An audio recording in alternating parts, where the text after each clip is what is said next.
Well, if there's something to say about the prog community is that we never really sit still. Just when we're done with one side project, we go right into another one. So, yeah, let's find out this next one.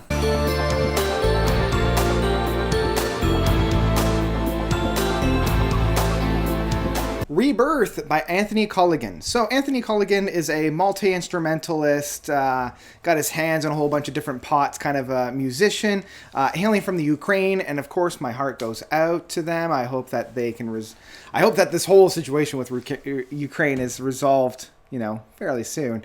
But even in all this turbulent time for them, Antony is still able to write some pretty interesting music. So as I mentioned, he's got his hands in a number of different pots. His most well-known one is Carfagan, who actually put out an album earlier this year, and it was okay.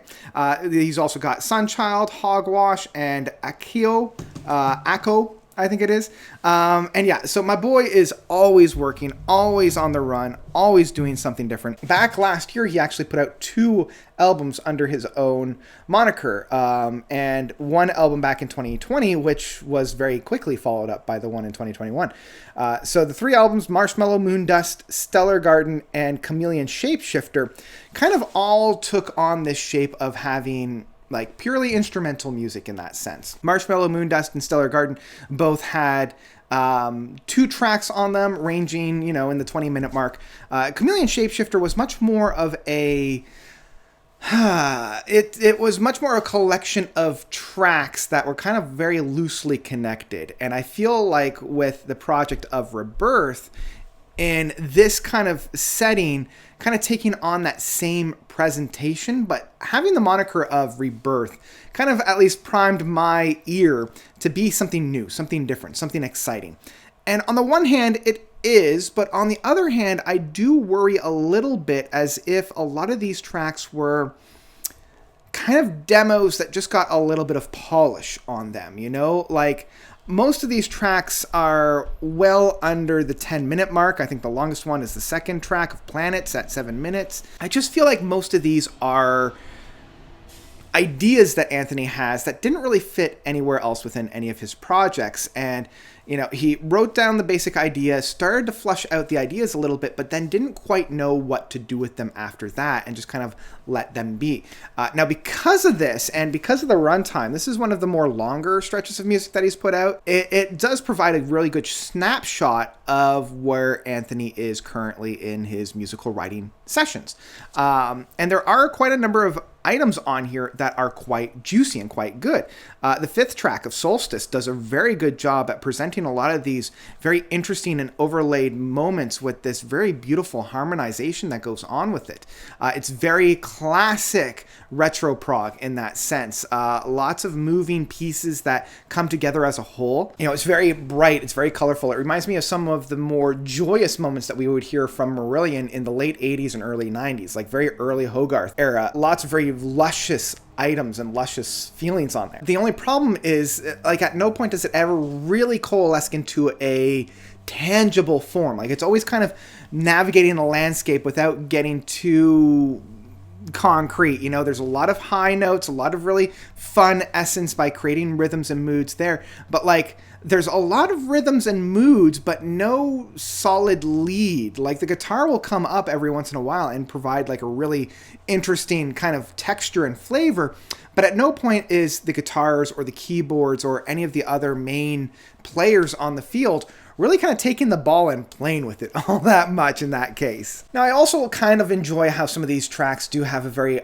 obvious concept behind them. Like White Castle has this very minstrel medieval flair to it that then transforms into almost like an Arabian Night aspect to it. So like even with just being purely instrumental, there's still a lot of storytelling being found on these. And the same can kind of be said about the track Skylines, the 7th track. Again, it feels very minstrel, very medieval in that sense. It's got this very nice bounce to it. And this is one of the first times where I'm really feeling like there's like this lead on it, and it is a little bit of a shame because it's pretty stripped down when you compare it to a lot of the other tracks on here. Like there's not a whole lot of extra things going on within it. Like I think the best kind of notifier of this whole album can be really summed up in the 2 tracks of Broken Promises and Nights of Wonder, where Broken Promises is very airy, very atmospheric. You know, it feels like some of the smaller and more experimental tracks off of The Endless River from Pink Floyd, where again, even that was just kind of leftover pieces from the Division Bell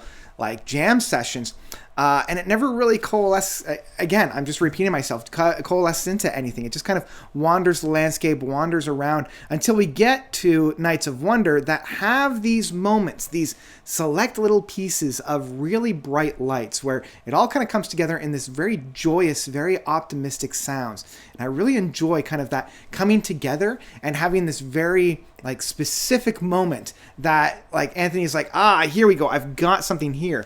And really what he should have done is taken that and breed a whole track out of that rather than have it like sit just as an island in this bigger track. Now, I will say the final track of Coming Home does a really good job of tying up the album overall. It has moments that feel very reminiscent of like a Flower Kings, especially in their earlier days, but as I keep mentioning, it doesn't feel completely fully fleshed out, but I still love kind of the bigger moments within the guitar works on this one, and I feel Anthony's really getting a handle of the different soundscapes and the different techniques that he can use while utilizing the guitar work in this sense.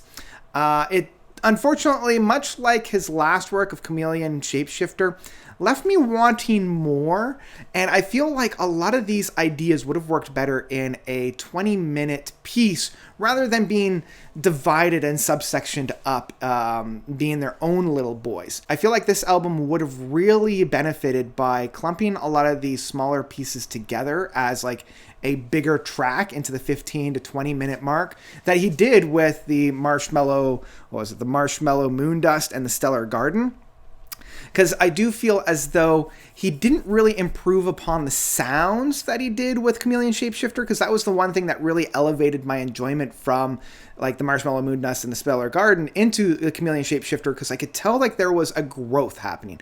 There was definitely this tightening of sounds. There was a lot more very interesting aspects on it. But I feel with Rebirth, he did kind of slide back into some of his more used techniques on the Marshmallow Moondust and the Stellar Garden. And instead of having these longer stretches of songs for me to really get deep into and allow for these different vignettes to play through, it just kind of feels repetitive and like we're not really covering all that new ground when we're going from piece to piece to piece.